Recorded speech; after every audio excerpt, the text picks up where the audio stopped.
for Schindler. Has a chance to write his name in Huddersfield Town legend. And he takes that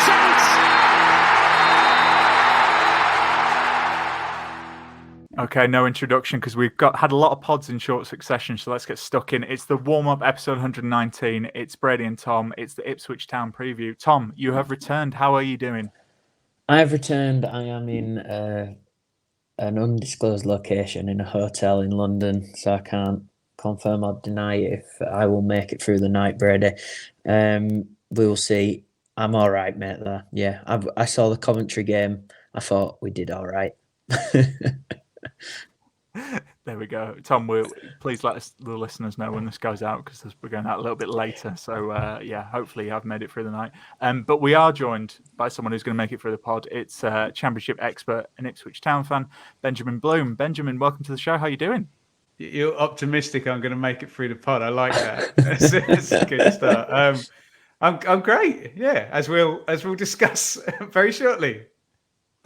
Absolutely. Well, let's get stuck into this one then, because I feel like the game's, the classic coming thick and fast in the Championship. But yeah, it's Darren Moore's first home game in charge of Huddersfield Town. Tom, you touched on that 1-1 draw at Coventry. That means the Terriers are now 4 games unbeaten with 2 wins and 2 draws under 2 different managers.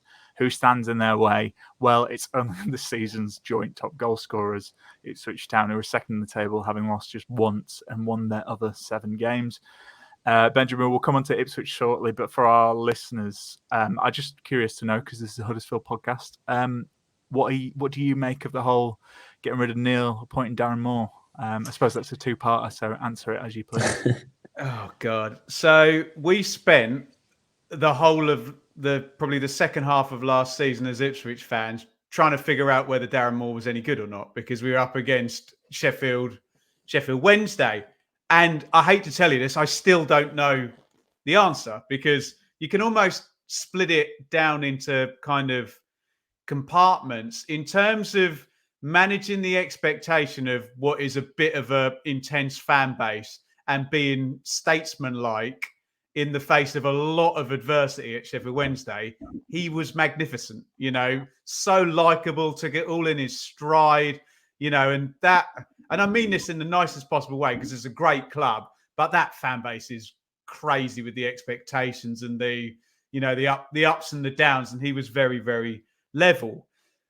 The other side of it, though, is we looked at the team and, they were getting through winter and they went on this incredible run, and you're like, Sheffield Wednesday are going to win the league, but don't make that many chances, and they're quite stiff to watch. They get in front, they're really good defensively, but they're going to win the league. And then they had that horrible run, and you're like, oh, okay, he's cocked this up. And then it went into the playoffs, and ridiculous up and down in that. And I was at the playoff final as well, the League One playoff final, and they could have lost that against 10 men. So on the one hand, everybody likes Darren Moore because he handled himself so beautifully. And even with the interesting, eccentric, are the politest words I can say for Mr. Chansiri, the Sheffield Wednesday owner, even in that sense, he's handled that pretty nicely as well. So, yeah, there's the person and the statesman, which you have to be as a football manager, I think is brilliant. But I'm still not certain anything's matched his Doncaster team that got in the League One playoff semi-finals in 2018-19, I think. But, football managers don't get worse, do they? I think they improve and they get more knowledgeable. So I don't know. Neil Warnock is so funny, though, isn't he? That last interview where he's like, I can't do the voice. You do the voice better than me, but that squad could get in the playoffs. He didn't need to say that for Darren Moore's sake beforehand, because obviously Neil Warnock's now left you over a point per game, which means you're not going down if things stay like that. And it's looked for vast swathes of the last, since Carlos Corberan left, that, relegation's been a possibility. And he's not a helpful comment, but Neil knows what he's doing in terms of positioning himself for the next job he's inevitably going to get if Sheffield United lose 8-0 in the Premier League again at any point or something like that. But Yeah, wish Darren Moore absolutely all the best. Great guy. Don't know how good he's going to be.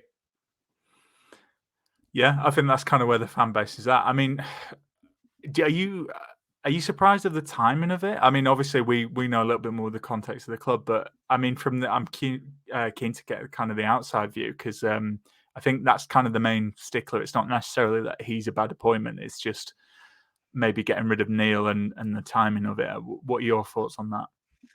Well, I mean, if you roll it back, there's no way it could have been in the plans because no one knew, why would a manager who's just won the playoff final and got 96 points be available, anyway. Obviously, Neil Warnock's made certain comments that you'll know way more in terms of Kevin Nagel and promises and, I didn't realise my budget was for new contracts for existing players and things that I'm sure you've discussed way better than I could on your podcast. So, I mean, the timing is what it is. He's become available. Warnock, has got more games behind him than he has ahead of him and is, as we say, we had Mick McCarthy, who was very good at doing this, managing his brand, and which is fine. You have to do that as a manager if you're going to manage multiple clubs. So it is what it is. I mean, what's he supposed to do? He's got no transfer window. You've got a 3-game week, international break. So maybe that would have been better to come in on October the 8th, but it is what it is. You would hope he'll be here. He'll be here. So I'm a Huddersfield fan. I don't know. He'll be with you guys for a nice long while, and we won't be talking about short term, this transfer window, this international break. So the timing is what it is, and it has to be. And you would know again from last season with the disaster with Schofield, and then Fotheringham, through. Was there another one before Warnock as well? Well, it was Chicho, but it was temporary charge. But yeah, he didn't do great. But do you know what I mean? It can't be worse than that last season. So, yeah. Yeah, fair enough. I mean, it's probably a good time to talk about this game because it is the first home game for Darren Moore, and it's hard to judge Coventry, as I'm sure the lads who covered the game would say. But Tom, it's good to have you back because we didn't do History Corner last week, so please take it away. Everyone's missed it, so the floor is yours. Well, I don't know if this is going to make anyone happy, but it turns out Ipswich are a bit of a bogey team for Town, I think. There's been 45 games played between the two teams. Huddersfield winning 14, 9 draws, and Ipswich with an impressive 22 wins under their belt. First meeting was 1957, Brady. Bill Shankly's Town beat Ipswich 3-0 at Leeds Road. And apparently it was a pretty dull season for Bill Shankly. I think it was the kind of first year before he really showed what he could do, and then got that big move to Liverpool, where everyone asks what could have happened if the town board would have given him the money and the players that he asked for. And then obviously the last meeting was our most successful recent season, 2017. David Wagner, pretty much. I remember this being quite an important game for us, giving us that kind of springboard, I think, to really put a marker down and say we're going for this. I think might even probably was around when we were even potentially looking like automatics at one point. 2-0, Izzy Brown and Schindler. And then we've got a little interesting stat for you. So this is another one. Town didn't actually beat Ipswich for 25 years. That was only 7 games included in that time frame, and Town lost them all. And then Town finally got their 8th win over Ipswich with a 2-1 win. And it was Brian Horton's side that saw Town pick up that first win in 25 years. An own goal and a Simon Collins goal confirmed the 3 points. Now, let's get on to played for both, because we've already dabbled in that before we started this podcast, haven't we? Quite a lot of attacking talent. I was surprised by this. Top of my list. Everyone knows who's coming up first for me. Alan Lee, what a legend. He scored some pretty important goals for Ipswich, didn't he, Ben? I think. Yeah, he was great for us. I mean, you're going to mention a player probably in a minute that was the absolute peak, but unfortunately for Alan Lee, the downturn, that's the fallow years kind of started there. And you're going to mention Jordan Rhodes, aren't you? And that absolute way of it. Oh my god! We had Alan Lee on the Blue Monday podcast as well, and he was absolutely tremendous value. Yeah, just a classic second. He would admit it, second tier, big, strong, get your goals striker. Absolute legend. Well, obviously Jordan Rhodes. I mean, I remember that. Was that Roy Keane who let him go? 300 grand. Yeah. Remember the uproar from Ipswich 5,000 goals later. Yeah. Scored a hat-trick at the weekend for Blackpool, didn't he? I know. Where you should have seen Town's Twitter after that. John Stead played for both as well. Yes, yeah. Town legend for both. Gary Roberts, absolutely loved winger, him. Yeah. Marcus Stewart, here we go. Your Be favourite still player? My beating heart, my favourite player of all time. If you're my age and you're an Ipswich fan, this is the guy that turned my football club from the team that missed out in the playoffs every year to finishing 5th in the Premier League the next season. Just in my time, I think Kieran Dyer was probably a better player until he went on and played for England. But in my time watching Ipswich, he's the best player I've seen in an Ipswich shirt. And my favourite. Yeah, well, we hate Steve Bruce for that because he's golden to you, so we all loved it. I saw Brucey was on Simon Jordan's podcast the other day. He still says that he was sold from underneath him. So he would dispute that. But I mean, it's going over old ground. We couldn't believe we got him, and the year before we were challenging Bradford, and at exactly the same point, Bradford signed Dean Windass, I think, from Oxford, possibly. Right. Yeah. And George Burley, our manager, learned that if you can add a striker at that time in a promotion challenge, you are no transfer window then as well. And yeah, just what a player. So cool in front of goal and just not wanting to lower the tone, just terrible, the diagnosis that he's got. And I'm sure I speak for all Ipswich and Huddersfield fans. Marcus, we love you and hang in there. What a guy who made so many people so happy. Yeah, and it's definitely worth mentioning. Obviously, there's the walk for Marcus that's happening this weekend ahead of the game. So, good luck to everyone taking part in that because I saw the options 4 miles or I think it's 18 miles. So, good luck for everyone who's raising money for that because that's a really good cause. Well said, Ben. Tom, any other players, or should we ask Ben questions about why they're doing so well? There was a fair few of us. I'll just throw one more name in there because we all love him for potentially just how bad he is. Hopefully, he doesn't listen to his podcast. Colin Quana. Oh, bless him. Yeah, I mean, we'll give him a pass because. So in 2018-19, you were in the Premier League, weren't you? We were one of the worst championship teams in history, if you look at the points number. And poor old Colin came in on loan and played up top for a few games. And I mean, what could he do, really? What could he do? Let's move on. I remember this is how bad it was for us. You're not going to move on, are you?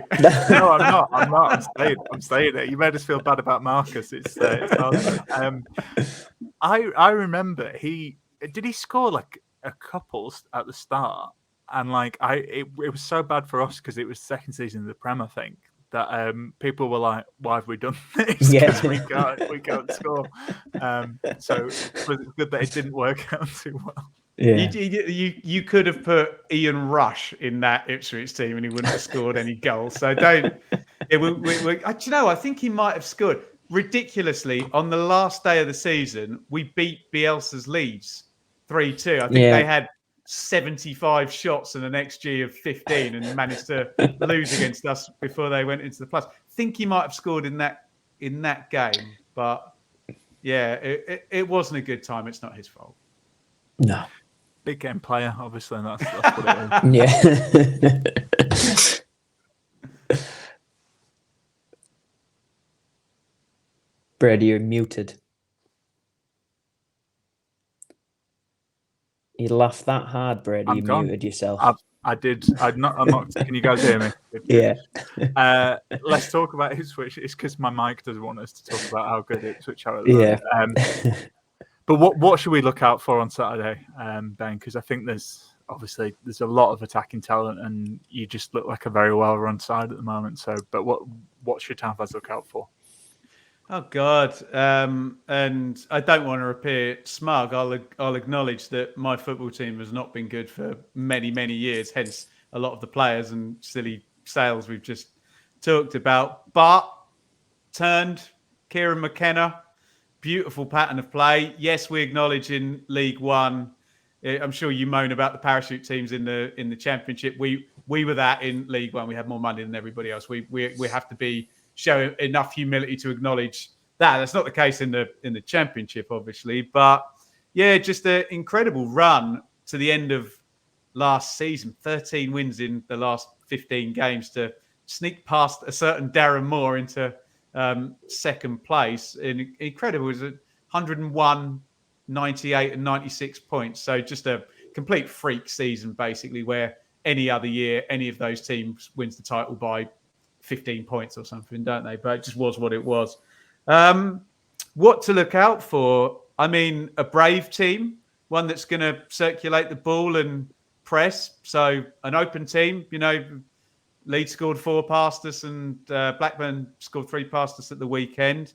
Look out for Leif Davis, the left back, who's basically a left winger, gets loads of assists. Look out for a bit of Housery in the middle from Sammy Morsey, who you'll know from Wigan and Middlesbrough. He's kind of our Championship hardened, experienced player.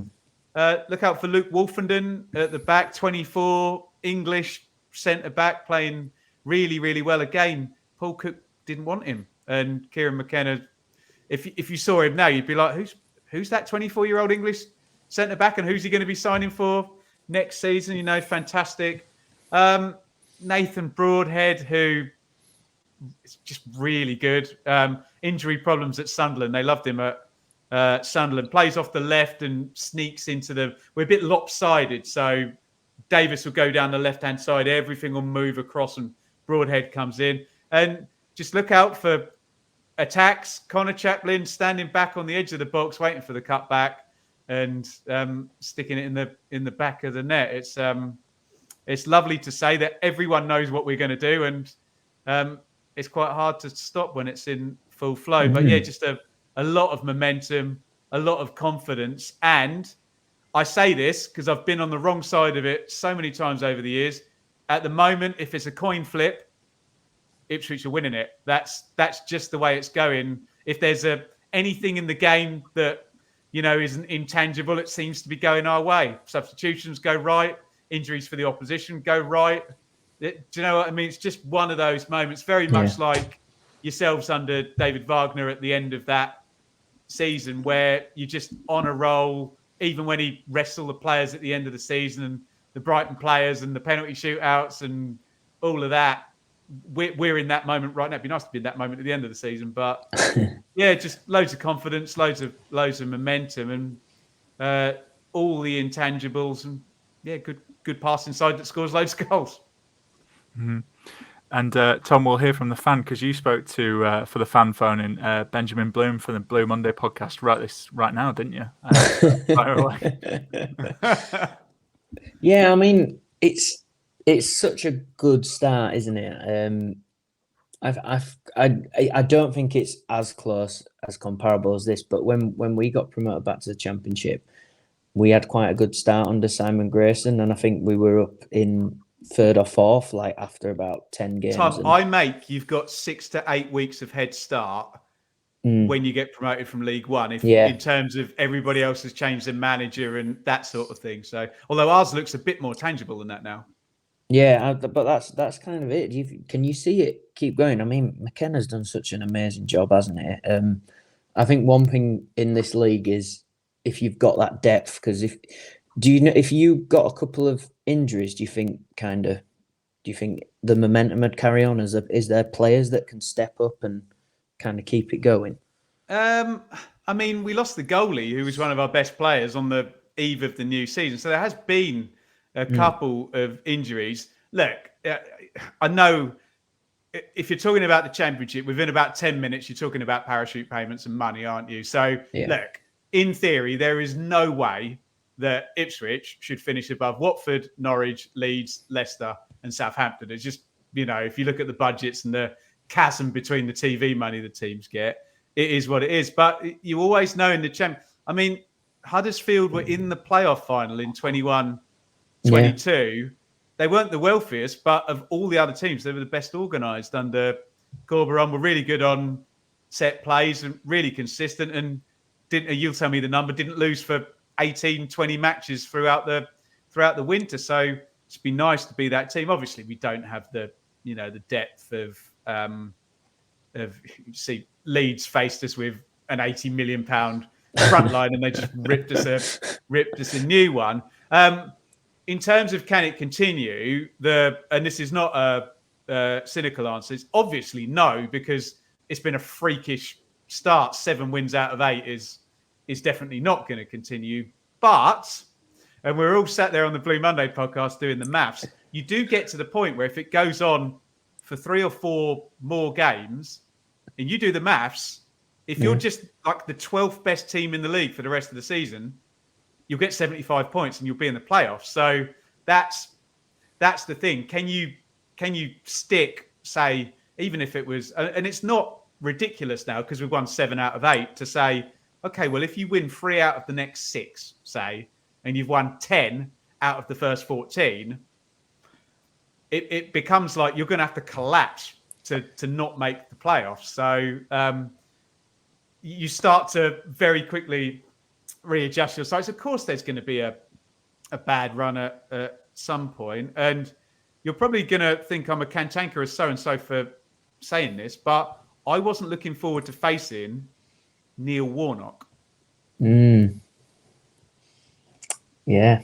Good point. Because he's a clever old so-and-so. I mean, that's it. Yeah. Yeah. If you don't want to play someone, it's a Warnock team. So, I mean, be interesting. I mean, how did Darren Moore do against McKenna's Ipswich last season? He did well. They were weird games actually. Played them. They were both 2-2, and in both of the games, the away side had a 2-0 lead, and it ended up 2-2. So we didn't beat them last season, but Sheffield Wednesday, I don't know the number. They scored something like 150 points over those 2 seasons. So facing Darren Moore's Sheffield Wednesday in League One is very different than facing Darren Moore's Huddersfield on game 2 in the Championship, because they were just used to winning, say, 3 out of every 5 games that they played. So we didn't beat them, no, but they were very, very settled at the point we were playing them. Yeah. I mean, you've already touched on a few of those players that are really shining this year, but from a transfer point of view, who's come in and been a star for you so far? Well, it's mainly the team that were in League One, and the club did a brilliant tweet, actually. The 4 goal scorers against Blackburn, and this is why Cheltenham and Morecambe and Accrington fans are understandably like, oh yeah, first world problems, Ipswich fans, because we signed Broadhead, Hurst, Luongo, and who was the other goal scorer? Oh, I can't even think. But the 4 goal scorers were the 4 players we signed in January at the weekend, and just the best transfer window we could have had. So those are still the stars that came in. And even some of the ones under Paul Cook, Chaplin and Walton and Morsey were signed under Paul Cook. This summer, we signed Jack Taylor from Peterborough, who they'd gone after for a long while. But the problem is, not problem, it's brilliant that Morsey and Luongo are playing so well in central midfield that it's very much been, okay, playing the EFL Cup, come on at 70 minutes and start if one of them's injured. But the interesting one is Amari Hutchinson, who's on loan from Chelsea, who's a wide player. He plays in Nathan Broadhead's position, and Nathan Broadhead's probably our best attacking player. So you might not see him from the start, but he's a bit of a wild card. He's the best dribbler in the team. you'll be able to tell. You two have watched a load of football matches from 2 seconds after he's come on. You know what sort of a low center of gravity, quick acceleration, and if the game's tight, that's a new signing that might be interesting. And George Hurst on a permanent, but again, we had him last year, and that goes back to this continuity.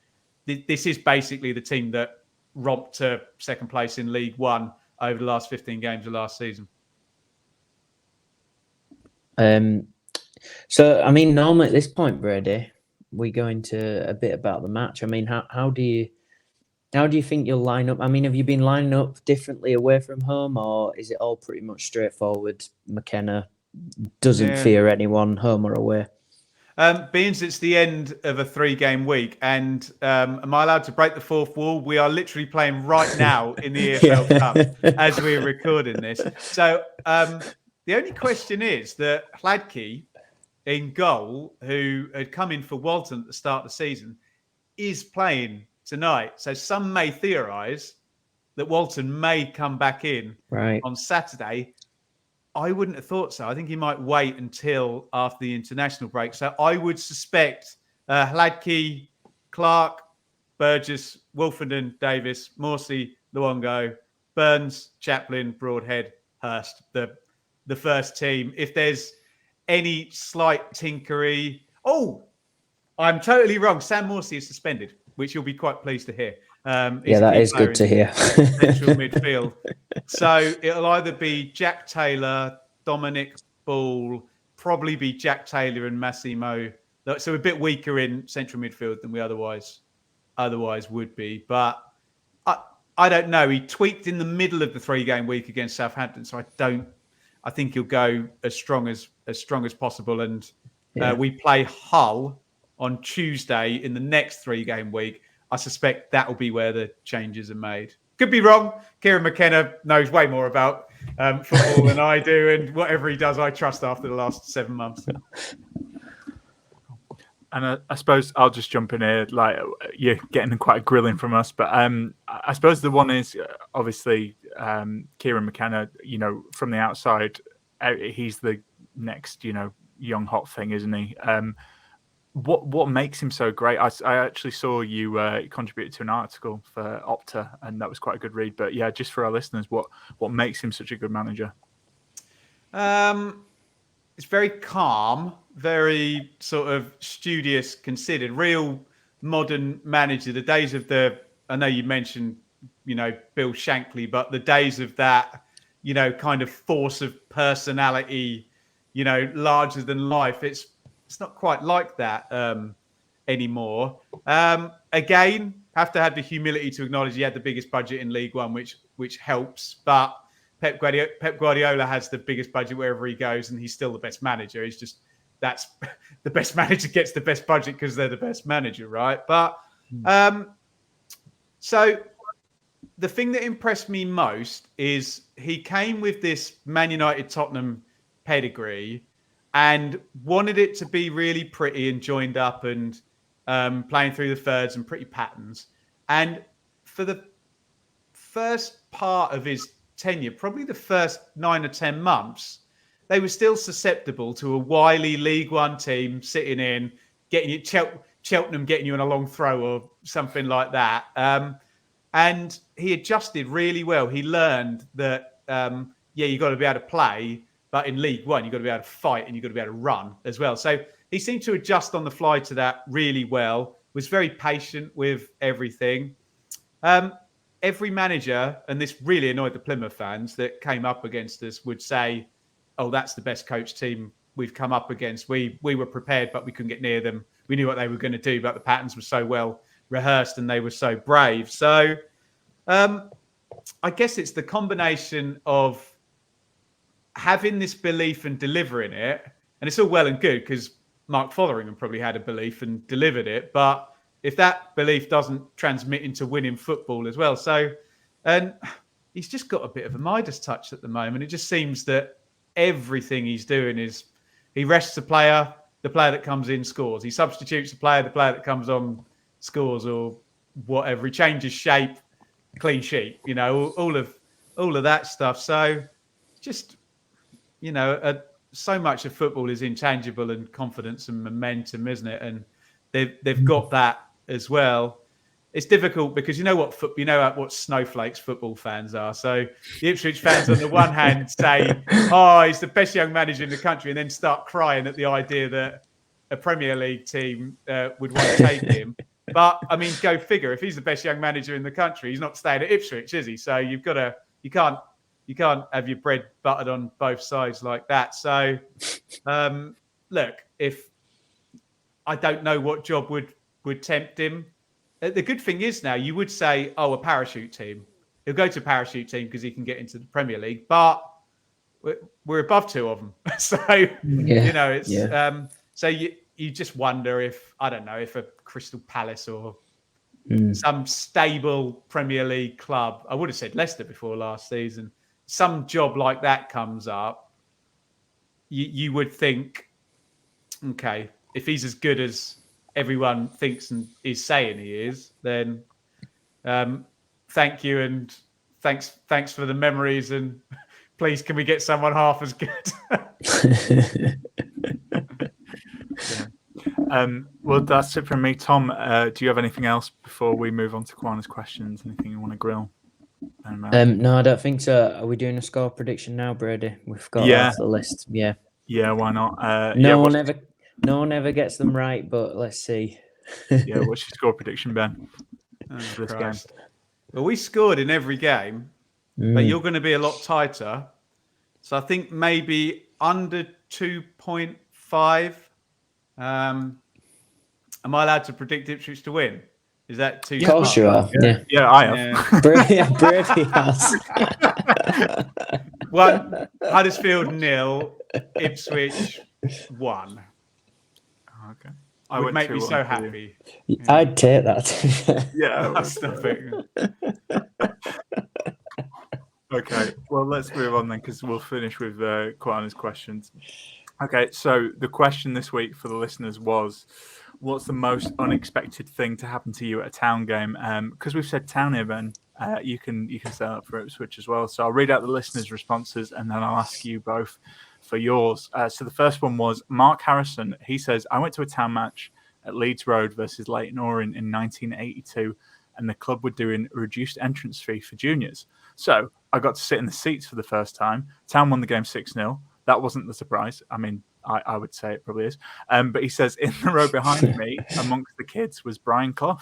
So that is quite surprising. Weird that Brian Clough's there. How surprising! You need to put a jingle in there after that, Brady. Yeah, just use that exactly like that. I was desperate to find out more about this one, but they've not replied to us. But Marco said, I got asked out on a date by a very beautiful young lady at half-time. Didn't say what game. I asked the story. Not got any more, but I enjoyed that. And then finally from... Don't believe him. That didn't happen. Yeah. should have taken notes. So, or it didn't happen. Yeah. And the final one from one of our listeners, I enjoyed this one, which was not because I was going to say enjoy this one, but I suppose it's eventful. Neil Hargreaves said 1976, Walsall away. My appendix burst. I was rushed to Birmingham Hospital for emergency surgery, but we lost. But thankfully, Neil made a full recovery. But yeah, I suppose that is unexpected. Tom, you got anything? How surprising. Anything unexpected? I don't know if I've told this story on the podcast yet, but I don't think I should come on this podcast again because I've achieved all my dreams of talking about my time watching Huddersfield Town. But it's going to be like a Mile High Club story or something. Not that kind of pod. Brady, stop me if I've already told it, but I think it was the season we got in the playoffs in League One. Stockport County away, we won 6-0. As I was getting on the coach to go to the game, there was the head of Terry the Terrier sat on the front coach. And this was when I don't know how old I was, maybe 14, 13, and I was part of it was called Young Terriers group who put on travelling up to away games and stuff. Got on, Stuart, who ran the show, was like, I was like, what's that doing there? He's like, oh, we need someone to be Terry the Terrier at half-time today.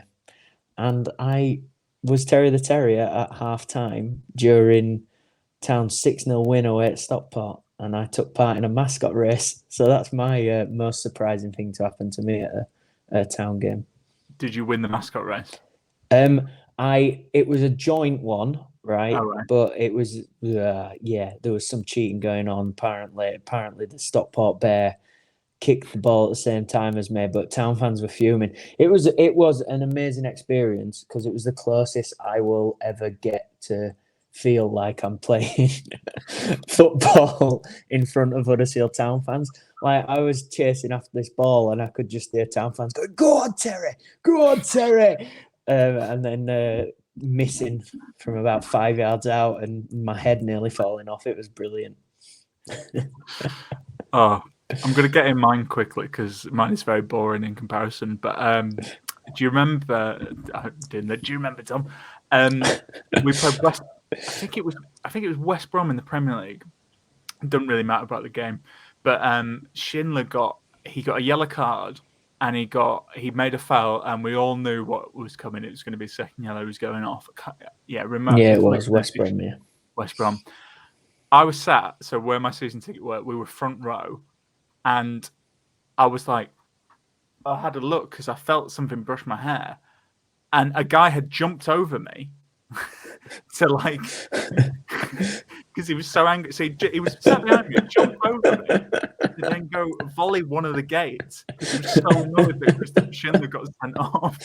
And I had to double take, and I asked people around me. They were like, "No, yeah, he literally he jumped." How over, did he? Did he legs apart, kind of almost? Do you know when you jump over like a traffic cone? Yeah, I'm assuming so, because obviously, listeners might have seen me when I grew up, but I'm quite a tall guy, so it's not like, but I just couldn't believe it. And also, it was the most of it, we knew it was happening because he'd already got away with one when he was on a yellow. So, changed seats after that, thinking, for next season, it'd be good to have someone not doing that. And where I'm sat now, there's of course people who just say horrendous stuff. Turns out it doesn't matter where you sit in the town ground. How surprising! How surprising, Ben. What's your most unexpected thing that's happened to you at a football game? I got nothing compared to you guys. Honestly, I walk into the stadium, sit down, very well behaved, and watch the game. It genuinely, I was all set up to say I was at the game where Jack Grealish got punched, and I was at the game where Bielsa let them score the goal when they scored after someone dived. I can't even remember the story, but I ain't beaten dressing up as a mascot, so I will tap out and say I've led a very sheltered life at football matches. I love that because you're being humble, but you're also like, I was just at two of the probably most eventful championship games. Yeah, what? Very, very dumb luck with that. Yeah.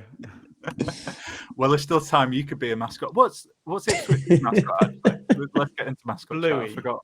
It's a horse. Bluey the horse. Would you take the opportunity to be the mascot for the day? I would not take the opportunity to be the mascot for the day, but I suppose if there was charity reasons or anything, I wouldn't be able to say no. But I do remember actually once when Trigger Happy TV was a thing, and it was the last game of the season.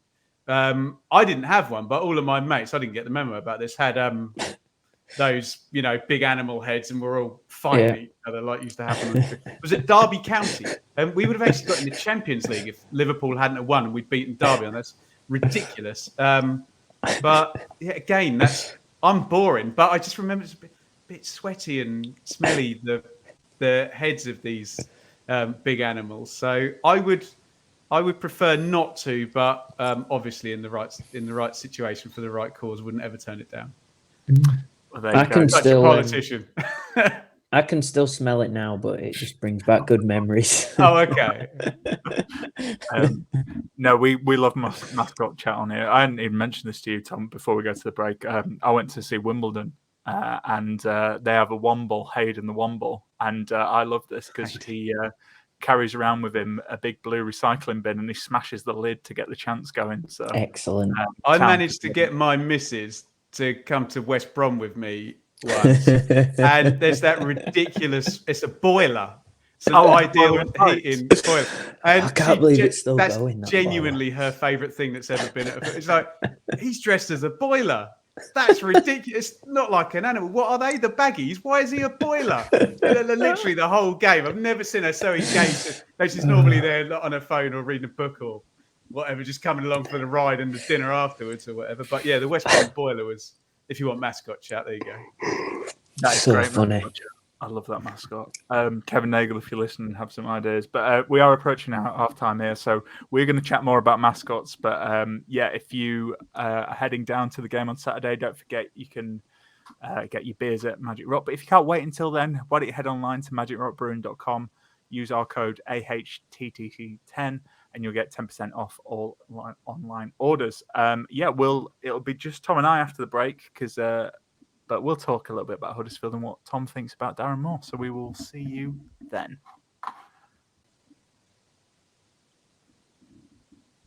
Cool. So we are back from the break, but we are Benjamin Bloomless. But not to worry, because me and Tom, it's like the old days, mate. We're gonna talk a little bit about Huddersfield Town. So, best place to start really ahead of this Ipswich preview pod. We wanted to know. Now that the dust has settled, what do you make of Darren Moore's appointment? So we did a little poll on X, formerly known as Twitter, to see what people thought. So the results are in, and 54.9% were happy with it. 32.9% said it's all right.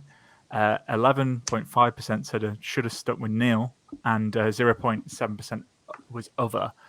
So some people, I'm just going to read out some of the comments here. HTAFC Stato said, I think you can be happy with Darren Moore, but at the same time think we should have stuck with Neil.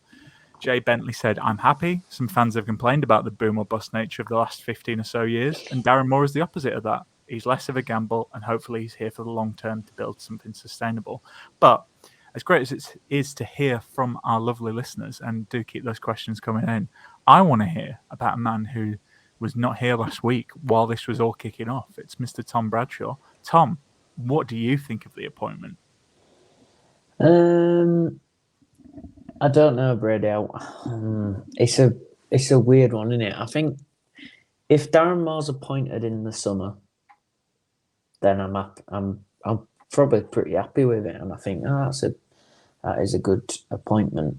But when he's appointed after we all thought we were going to have Neil Warnock for at least till Christmas, and by the sounds of it, those two wanted to stick around for as long as they could.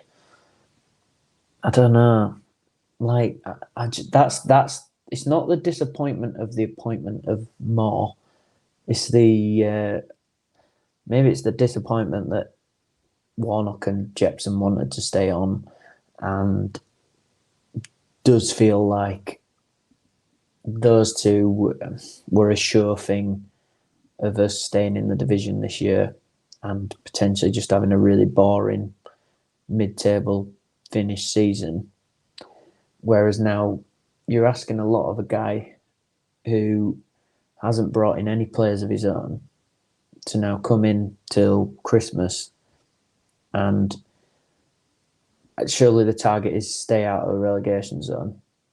But that is a massive ask for a team that we've already said all this season so far isn't strong enough. It hasn't got enough depth, and I do just worry for him in the sense that if we pick up a couple of injuries in the next couple of months, it's going to be really difficult to get anything out of this team. I mean, he kind of did it at Doncaster, didn't he? I don't think Doncaster was the best squad, and he did a really good job there. But I do think at like West Brom, and especially Wednesday last season in League One, in comparison to where they both were in the league, they were very good squads. I mean, he did pretty well. I mean, he got Wednesday up. West Brom, there's a few comments about his tactics and how he went about games, but I guess that was really early in his career.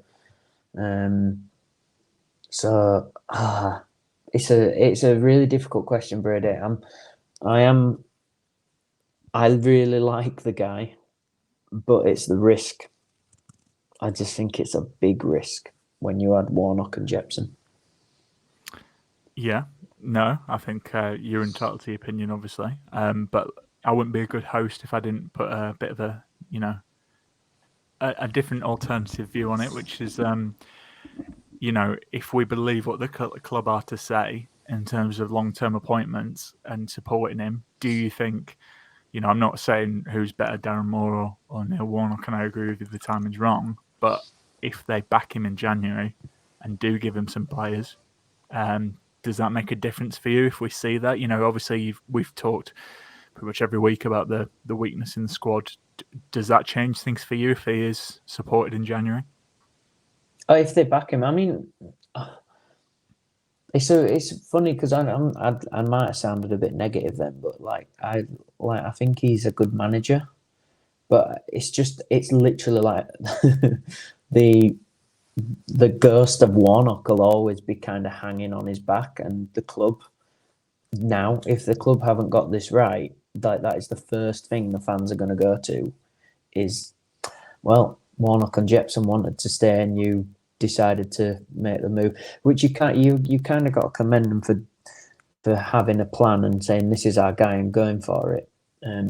Maybe I'm being a bit too conservative here with my not taking risks and stuff, but yeah, if they do, I'd love to see him back in January. But January also is always a really hard time to bring anyone in, especially if you are either pushing for promotion or fighting off relegation, because teams just put that extra price up, don't they? Because they know you're desperate. So, I mean, it's also going to be a really good kind of view for us to see if this new regime will put the kind of money where the mouth is and stuff, and if they will back him, because I'm sure he wouldn't have taken the job if he didn't know he was going to be able to bring in at least a couple, 3 or 4 of his own style players and people that he knows potentially that he's had in the past into the club.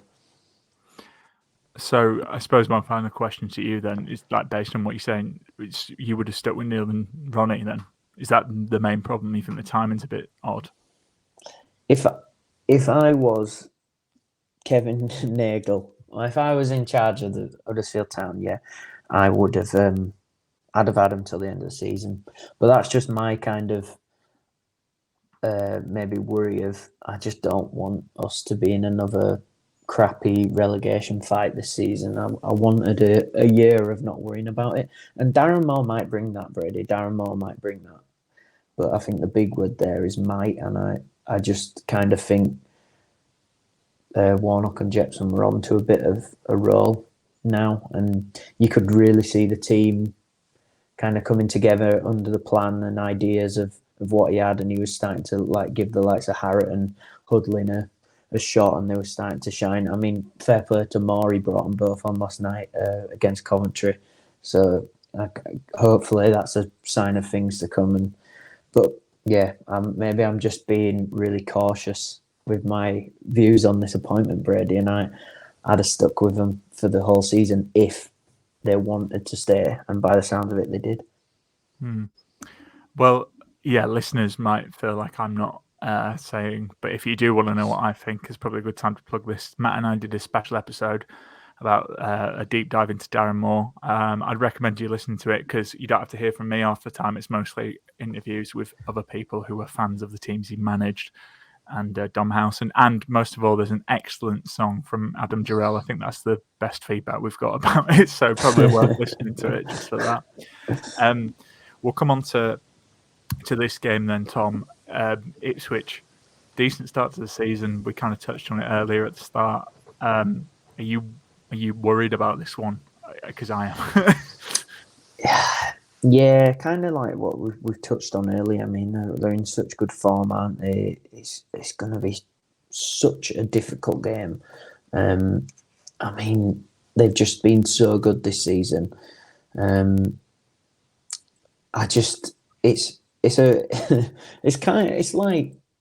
It's like Warnock got over that hump of playing all those really good teams, and then you had this this run that you thought were all right. And now we've got another manager in who's got to come up against probably one of the most informed teams in the league, if not the whole of English football at the moment. So I guess the positive we've got is it's at our place, and hopefully new manager. I always think Town fans are quite good in that first home game when it's a new guy in the dugout and get behind him really well, and I feel like we can be quite patient with new styles and stuff. As long as there's something to see there, if you can see it happening on the pitch, then Town fans seem pretty patient with that kind of thing. So tough game, Brady. I don't know what you're thinking about it. Well, it's funny. I did a thing for one of the Ipswich pods, which if you follow me, you'll probably see on my timeline. I think if we have Darren Moore, I think if we have Neil Warnock in charge, I just think they're a really good team, and people, who don't really follow what they're up to. I mean, you only have to look at the table and the start they've lost one game and they've won the other 7. They're really building something, and I think ultimately they're just a bit further along in the journey than the journey that Huddersfield are talking about. So we'll come on to the match predictions actually, Tom, and how we change it. But I see a defeat here if we had Neil, if we had even if we have Darren, who is going to be in the dugout. I just think they'll have too much for us. I think the problem you've got really is Ipswich have scored a lot of goals. They're the joint top scorers, as we said earlier on in the pod, and I just think, it's funny because we've scored, 2 goals or more, but I just think if they score 2, I just don't see us winning the game. But yeah, would you do anything differently to the Coventry game? Any changes or? I'd make sure I'd tell the lads what I told them at halftime at the start of the game, because I don't know if that was them not getting their heads around his new system, which I don't think is too far off what we've seen Warnock do sometimes in games, especially when he's gone free at the back. Just getting it wide, man. It works so well. Keep it out the middle. If you're playing a team that dominate the middle, I think that was what changed against Coventry the other night. It was like when we start to get it out wide, into those positions where you were keeping it out of where it was just messy, and I don't think we won those battles in the middle. I think Ben Wiles really struggled in there, kind of thing. It was kind of mad that we had 3 strikers on at once, but in a way, it really works. I don't know if you bring that into the game earlier, especially if you've kept it 0-0 for 60 minutes, you go for it, because I think that kind of threw Coventry off even more. I thought they looked a bit panicky when Hudlin came on, which was really good to see. I did at points they didn't know what to do with him, I think. So I don't think I'd start like Hudlin or Harrott, Brady, but I think they're definitely really good kind of impacts, especially if that game's tight. So I think as long as we keep it tight, I think we gave Coventry way too many chances early on in that game. Like, I'd say first half they absolutely dominated it. They didn't really have loads of chances where I thought they should be scoring, but they had way too many corners for my liking, and just gave the ball away really easily. So keep it tight, keep it wide, get into half time. 1-0 down wasn't bad really the other day. I think as long as it's not 2 or 3, I think you've always got a chance. But yeah, I don't know, Brady. What do you think? Well, let's talk about our match predictions. Benjamin will have posted his afterwards. I'm sure that's the only match prediction listeners will be bothered about, because he knows what he's talking about. Yeah, like I say, I think we're going to lose this, unfortunately. As much as I don't want to admit it, and I don't think there's any shame in that. And if you want to, as Neil Warnock used to say, take the positives out of that, I think it'll probably be something that Darren Moore learns more about the squad, because like we said before, that Coventry game, he had 1 training session. So what does he really know about the squad? And it's going to take him a little bit of time. So I think Ipswich will win 2-1, and I think that's not that bad because I've got to be honest. I don't think Neil would win this if he was here.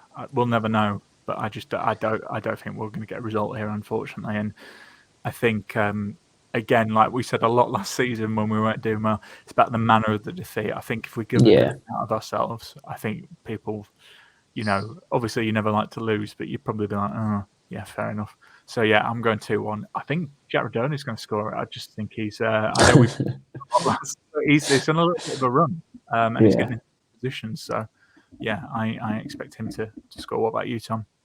Yeah, I think you probably. If I'm being a realist, it's probably going to be a loss, isn't it? But I don't know. New manager bounce. Maybe new manager bounce will actually kick in for us for once in our lives, and then we'll see Town get a win. So I'm gonna be confident, Brady, and say we'll nick a 1-0 maybe.